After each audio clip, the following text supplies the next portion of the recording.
ధర్మ సందేహం అండి.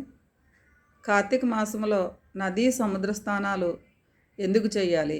చేస్తే ఎలాంటి ఫలితాలు కలుగుతాయంటే, కార్తీక మాసం అనేది హరిహరాదులకి చాలా ప్రీతికరమైన రోజు. అలాంటి రోజుల్లో కార్తీక మాసంలో తెల్లవారుజాముకు ముందే వెళ్ళి స్నానం చేయాలి అనటానికి బలమైన కారణాలు, ఒకటి భక్తి, రెండోది సైన్స్ ప్రకారంగా కూడా అయస్కాంత శక్తి.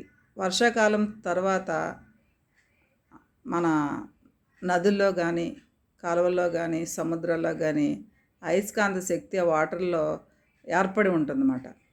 అలాంటి అయస్కాంత శక్తి ఉన్న వాటర్లో మనం నదిలో స్నానం చేయటం వల్ల ఆ శక్తి మనకు ఆపాదించబడుతుంది.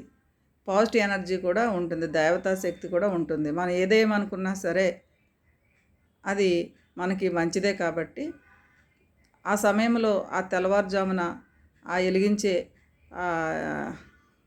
జ్యోతులు, కార్తీక మాస దీప జ్యోతిని మనం ఎంతో పుణ్యం చేసుకుంటే కానీ ఇంత గొప్ప అదృష్టం రాదు. కార్తీక మాసంలో దీపం వెలిగిస్తే ఎన్నో జన్మల పుణ్యం అనేది మనకి లభిస్తుంది.